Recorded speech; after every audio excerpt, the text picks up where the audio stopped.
All right, all right, all right. Brian here, getting ready to talk to you about week 2 and mostly week 3, what's about to go down. I'm just start jumping into these spreads and these games, and I'm not too prepared because YouTube doesn't like loading my videos. I tried one last week and it processed for 3 days and canceled. All right, here we go. Giants at Philly. I looked at all these spreads today. I tried to study without looking at spreads Monday, Tuesday, and the spread's -6. I assume that was like -4, and it moved already 2 points from the public or the Sharks betting. This game seems too easy, almost too easy that I might not touch it. I haven't decided yet. Philly's defensive line just looks so strong, 8 sacks in 2 games. And the Giants' O-line looks horrible. So bad that they've scored 1 touchdown in 2 games. They look like one of the worst teams in the league. And Philly looks pretty damn decent. So it's scary. It's scary because, the Philly does have some running game problems. I don't understand why we're not giving the ball to Blunt. You can't tell me this guy can't run if he has 0 carries. How about you give him the ball 20 times and then see what happens? In that last game, what I saw was the Philly stopping Kareem Hunt to almost, it was like under 10 yards or something stupid in the first half. And then he still had like 2 more attempts for like 1 yard in the second half, but they kept giving it to him, and eventually he busted out for a 60-yard run touchdown, which we lost by 7. So what if we ran the ball that much? What if we could have busted out a big play? Who knows? We never try. We just give up on the run game, and I think we need to be giving it to Blunt. I think you put Blunt in and Darren Sproles in at the same time, and then it's like, at least it's not a for sure thing. The defense knows we're going to be running. And hell, if they want to think we're running because Garrett Blunt's in every fucking play, I'm happy with that, because then we can play action pass and people should be open. I don't know what's going on with their play calling. That's why I'm also kind of scared of this game. And we do have injuries. Ronald Darby. We lost some other players in this last game too. So, and then another thing too is the last 3 games these two teams have faced each other. It's been decided by exactly 5, and the spread is 6. So that just makes it a little scary. But we have won 14 out of the last 18 matches against Giants. We've only lost twice at home against the Giants since 2009. There's lots of reasons to like the Eagles this game, but it almost feels like a trap game. I might be staying away. Let's move on. Thursday, we have LA at the 49ers. You know what? I thought both these teams should have won their last game. I thought LA should have beat Redskins. Redskins felt like they got lucky on a couple plays with some penalties in some certain situations that helped them. And same for the 49ers. Some bad penalties here and there, and it cost them the game against the Seahawks. So that's going to I don't want to touch that. It's going to be a really, I think, low-scoring, tight game decided by less than 3, like 14-15 or something. I think Rams do win, and they are 2.5-point favorites. And that line could go either way, actually, because those aren't big fan favorite teams, so public doesn't move those type of games too much. They're moving more like the Cowboy lines, and the Steelers and the New England lines like to move a lot. All right, we got London this week at like 6 a.m. Sunday, 6:30 in the morning. Baltimore and Jacksonville. I'm a little sick, by the way, so sorry if I sound funny. Baltimore, Jacksonville, that's going to be another defensively struggled game. I think they both have been stopping people to very little points, but they're both not too impressive on offense. So it's probably another game I'm just not going to be betting, but I kind of have Baltimore squeaking out a win, and they're -4. Baltimore's -4. So I don't like the spread, but close Baltimore win maybe. And I could see Jacksonville winning that game too.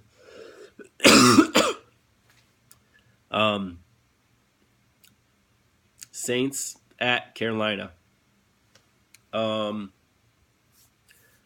got the Saints winning this. I don't think Carolina's looked too impressive. Yeah, they beat San Francisco 23-3. That's San Francisco. And they beat the Bills, who I think are dumping this season. And they barely beat the Bills 9-3. Couldn't even cover 7-point spread last week. So Carolina's looking a little and the Saints have lost 2 games. They're 0-2. But they played 2 good teams. They played the Vikings with Sam Bradford being the best quarterback of the week. And then they played New England, who was mad about losing week 1. So I don't know. It's hard to see. This is going to be another tough game. I believe the spread is Carolina -6. So I don't know. I don't like that game too much, but I'll pick Saints to cover. Yeah, and maybe keep it very close, or even squeak out a win, possibly maybe 24-20 Carolina. The Saints. Next, we got Atlanta at Detroit. Detroit has been looking solid. They won over the Cardinals, which is impressive, and then they won over the Giants, which is, as you can tell, the Giants look bad. So, still hard to say how good Detroit is playing, but Matt Stat looks all right. And then you got Atlanta, who's been looking pretty good too. They won 23-17 over the Bears, and they won 34-23 over Green Bay. So, both teams are 2-0, and it'll be a good one. Probably within 5 points, and the spread is Detroit +3, Atlanta is -3. And if I had to pick that game, I'd say Atlanta, but it's going to be good. It's going to be a good game. I'm not going to be betting it. Tampa Bay at Vikings. There's no spread on this game, as far as I know, because I believe Sam Bradford's questionable, and that's just too much of a difference maker. I'm sure the sportsbook lost a lot with people betting Steelers. Tampa looked good, though, last week, and I had them last week. In my super contest, by the way, I went 3-5. My wins were Tampa, Miami, and Detroit. And I lost with the Eagles and someone that I'm not thinking about right now. But anyway, yeah, Tampa Vikings. There's no spread on this game, but I would imagine it would be Tampa minus something if they come out with one. Depends if Sam Bradford's playing or not, actually. So I like Tampa to win anyway. We'll just ride them since they came out hot last week. Everyone looked good on that team. Moving on, Pittsburgh at the Bears. Well, I think the Bears are pretty shitty. I think Pittsburgh's pretty good. I have Pittsburgh winning by over 2 touchdowns. The spread's only 7.5. And it probably was 6.5 at one point. It's probably already moved a full point, I imagine. The Bears, they lose 2 games to Atlanta and Tampa. And Pittsburgh's won 2 games against Browns and Vikings. So 2-0 versus 0-2.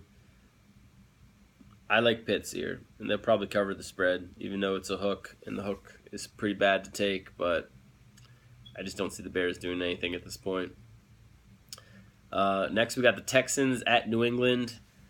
This spread is -13.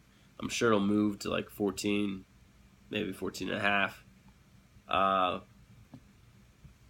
don't know how Texans can score against anybody, much less New England at New England.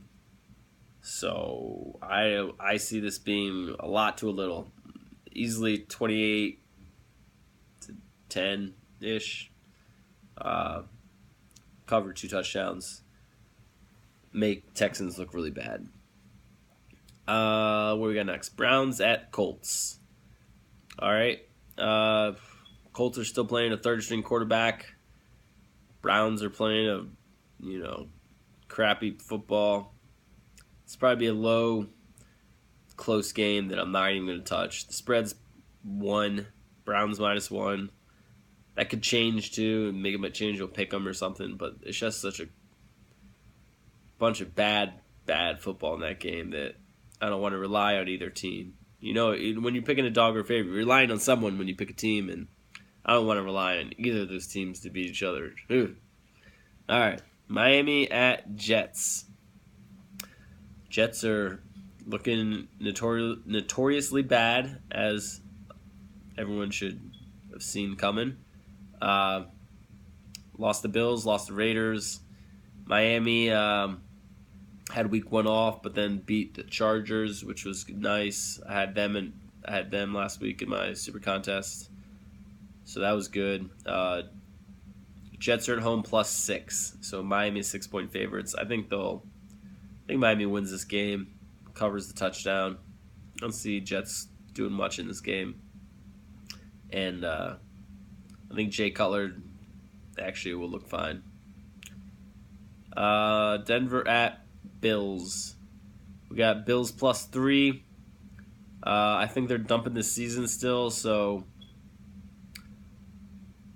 I think Denver handles them easily. They just stopped Dallas last week's run game, and I would rely on Dallas's run game before the Bills' run game.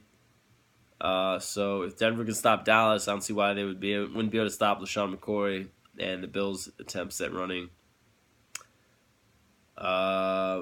Denver -3 sounds good to me. Seattle at Titans.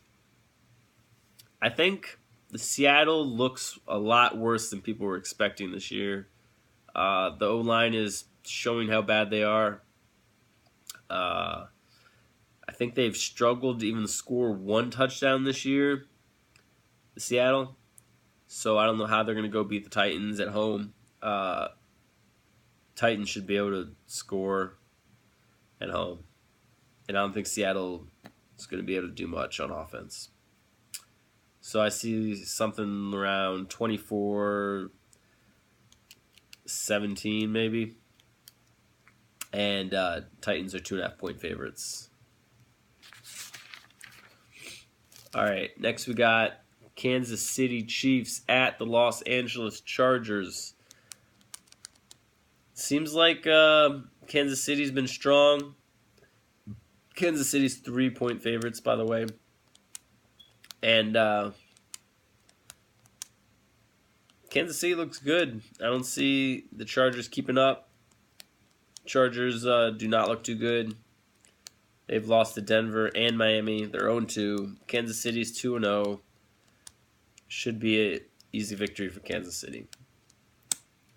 And they win by more than 3. Bengals at Green Bay.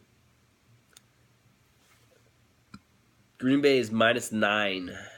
It's pretty big spread. Second biggest of the week.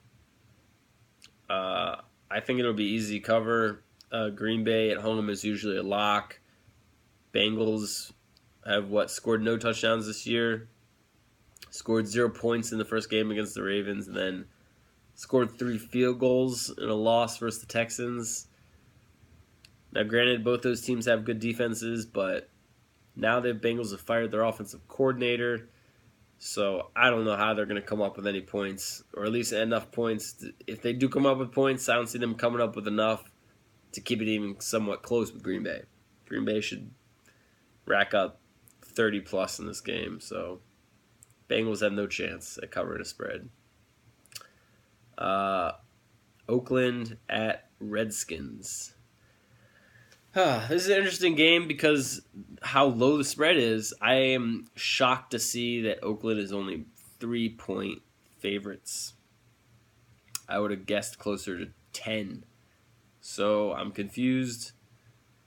I think they literally had to keep that spread low just to confuse people from betting too much on Oakland. Like, I think if that was Oakland -8 or 9, I think more people would jump on it.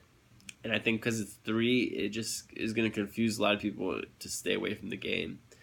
But I don't think Redskins can beat Oakland at all. I think Oakland looks amazing. They're 2-0. Both double-digit wins. Beat the Titans by 10. They beat the Jets by 25. They can score. They can stop people. They have Khalil Mack on defense. And then the Redskins just suck.